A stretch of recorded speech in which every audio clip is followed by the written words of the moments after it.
दोस्तों, अभी देश में पूरे तरीके से एक चर्चा खत्म ही नहीं हुआ था। राजा रघुवंशी और सोनम रघुवंशी का जो मामला है, पूरे देश में एक बहुत जोर से चर्चा का विषय बना हुआ है। जहां पर सोनम रघुवंशी जो है अपने प्रेमी के साथ मिलकर के राजा रघुवंशी की हत्या करवा देते हैं और फिर अभी तक पुलिस जो है इस केस को जांच कर ही रही है। पूरे देश में इसका जो जांच का विषय है, एक मतलब सुर्खियां बना हुआ है। इसी बीच एक यूपी के रामपुर जिले की गंज थाना क्षेत्र का एक गुलफांसा नाम की लड़की है जो सोनम रघुवंशी से 2 कदम आगे है। इनका भी वाकया या इनका भी जो कहानी है कुछ सेम ही है। हम इस वीडियो के माध्यम से समझेंगे इस घटना के प्रकरण को और इस घटना के किस प्रकार से जो गुलफांसा के होने वाले दूल्हे हैं, जो होने वाला हस्बैंड है उनका, वो शादी से एक दिन पहले किस प्रकार से उनका अपहरण कर ले आता है और फिर उनका जो है एक रहस्यमयी तरीके से उनको मतलब जो है मार दिया जाता है। आइए इस कहानी के माध्यम से हम लोग समझने और जानने का प्रयास करते हैं कि आखिर ऐसा क्यों होता है कि शादी से एक दिन पहले ही उनको मतलब अपहरण करके उनको हत्या कर दिया जाता है। नमस्कार, आदाब, सत श्री अकाल। मैं अविनाश कुमार और हाजिर ऑफिस से एक बार एक सच्ची घटना को लेकर के। दोस्तों, यह जो घटना है, यह घटना है यूपी के रामपुर जिला का एक गंज थाना पड़ता है।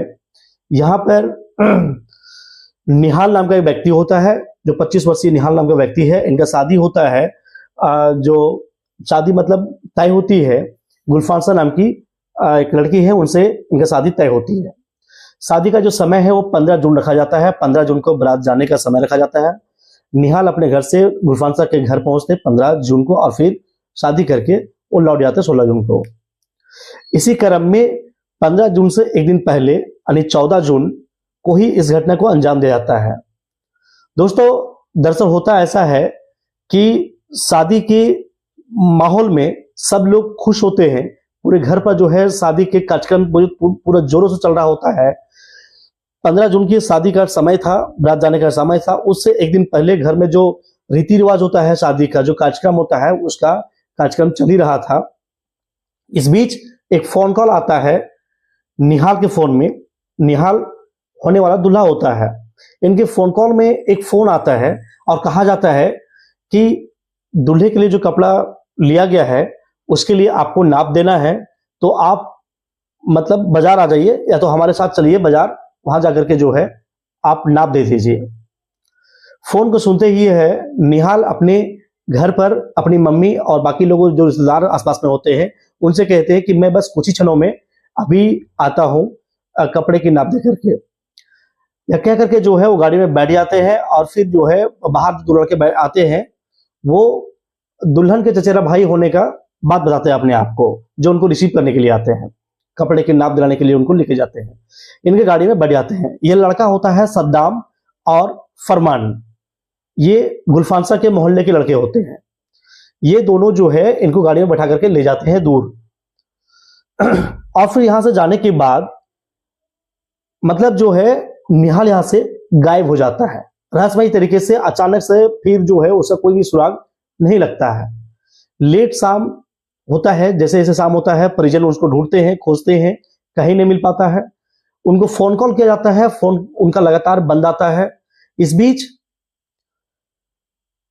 उनके जो घर वाले हैं, निहाल के घर वाले जो है, ये जो नजदीकी थाना है गंज थाना क्षेत्र में जाकर के जो है रिपोर्ट दर्ज करवाते हैं कि ऐसा ऐसा वाकया हुआ है। अभी किसी का फोन आया था कुछ देर पहले और फिर निहाल को लेके गए हैं, लेकिन निहाल अभी तक गायब है। कल उनका बारात जाना है।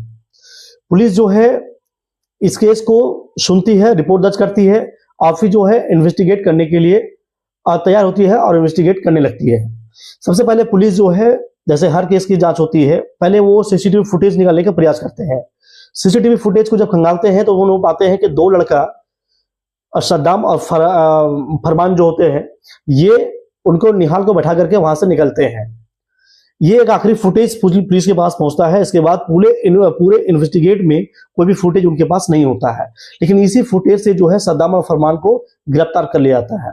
अब जैसे ही गिरफ्तार कर लिया जाता है तो सद्दाम और फरमान के पूछताछ में वो कबूल करते हैं कि मैंने ही उनका हत्या किया है। तो उनसे जब पूछा जाता है कि शव कहाँ है, तो उनके निशानदेही में जाकर के शव को बरामद किया जाता है, शव को लाया जाता है, पोस्टमार्टम के लिए भेजा जाता है, बाकी जो प्रक्रिया है उसको पूरा किया जाता है। लेकिन इस बीच जो है गुलफांसा और उनके एक और साथी जो है, इनकी पुलिस तलाश कर रही है। सद्दाम और फरमान के पूछताछ में बताया जाता है कि गुलफांसा के इसमें जो है किस प्रकार से साजिश मतलब रहा है, मैन जो साजिश करता है वो गुलफांसा की रहा है। सद्दाम उनका प्रेमी बताया जा रहा है और सद्दाम जो है ये गुलफांसा के शादी सेट होने से वो खुश नहीं था। शादी से कुछ दिन पहले यानी जब शादी सेट हुआ था गुलफांसा का, उस टाइम जो है सद्दाम जो है उनके घर पर आकर के, गुलफांसा के घर पर आकर के जो है उन्होंने हंगामा भी किया था। लेकिन शायद गुलफांसा के परिजन को सद्दाम पसंद नहीं थे और उन्होंने सद्दाम को इग्नोर करके गुलफांसा की शादी किसी और जगह सेट कर दिया, जिस वजह से सद्दाम जो है गुस्से में आकर के और इस प्रकार की घटना का अंजाम देने का काम किया गुलफांसा के साथ मिलकर के। और फिर जो है पुलिस अभी लगातार इस विषय पर जांच कर रही है। इस विषय पर जो पुलिस है उनका कहना है कि अभी तक जांच जो है कंप्लीट नहीं हुआ है, जांच जारी है और गुलफांसा और उनके एक साथी को अभी भी खोजबीन जारी है। पुलिस अपनी जो जांच प्रक्रिया है उसमें तेजी ला रही है, बहुत ही तेजी ला करके जो है अब इसके तह तक जाने का प्रयास कर रही है।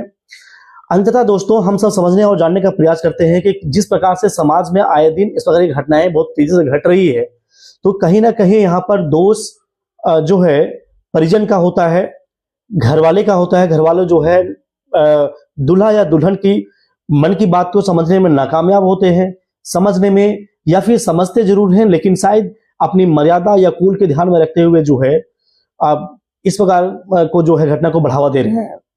तो कहीं ना कहीं लोगों की अपनी मानसिकता बदलने की आवश्यकता है, अन्यथा समाज में आए दिन इस प्रकार की घटना में और तेजी देखने को मिल रहा है। पिछले कुछ समय से इस घटना में बहुत ही तेजी देखने को मिला है। पुलिस रिपोर्ट की माने तो पिछले रिसेंटली जो कुछ साल है इसमें इस प्रकार की जो घटना प्रणाली है, कहीं दूल्हा को मार दिया जा रहा है, कहीं दुल्हन के साथ जो है नाइंसाफी हो रहा है, कहीं जो है किसी को मतलब जो है आदमी मतलब जो है सुपारी उपारी देकर के जो मारा जा रहा है, या कुछ मतलब तमाम इस प्रकार की जो घटनाएं आ रही है, इसके पीछे एक ही कारण निकल के आ रहा है कि घर वाले जो है उनकी मनोवैज्ञानिक दिशा को समझने में नाकामयाब हो रहे हैं, उनकी मनो जो स्थिति है उनको समझने में नाकामयाब हो रहे हैं, जहां पर गार्जियन को जो उनके अभिभावक है उनको समझना बेहद आवश्यक है। अन्यथा शादी जो एक पवित्र रिश्ता माना जाता है, उस शादी के नाम से लोग डरने लगेंगे। वो दिन दूर नहीं है जब लोग अखबार में छापने लगेंगे कि फलाने नाम के लड़की या फलाने नाम के लड़का से हमारी अगली शादी होने वाली है, किन्हीं को कोई आपत्ति हो तो जरूर आपत्ति दर्ज कराएं। वो दिन दूर नहीं है, ये सब भी देखने को मिल सकता है। तो समय रहते हुए समाज में एक नया सुधार की आवश्यकता है। पुलिस प्रशासन और यहाँ तक जो जागरूक लोग हैं, ये खुद भी एक अभियान या खुद अपने आप को एजुकेट करके लोगों की मनोदिशा का समझे। शादी कोई मतलब किन्हीं के साथ भी हो, कोई बुरी बात नहीं है, लेकिन उनकी मनपसंद से हो तो शादी खुशहाल हो सकता है, शादी चल सकता है। और लड़का हो या लड़की हो, कोई भी बालिग होते हैं तभी शादी के लिए उनको बताया जाता है। तो आप इतना सक्षम हैं कि अगर आपको किसी भी तरह से पसंद नहीं है, लड़का को लड़की पसंद नहीं है या लड़की को अगर लड़का पसंद नहीं है, तो आप फौरन जो है उस वक्त आप डिसीजन को अपने पेरेंट्स के सामने रख सकते हैं। पेरेंट्स लाख आपको मनाने का प्रयास करें, लेकिन आप कानून का सहारा ले सकते हैं। यहाँ पर आप कानून का सहारा अगर लेंगे तो शायद इस प्रकार की घटनाओं में भी कुछ रुकावट लाया जा सकता है।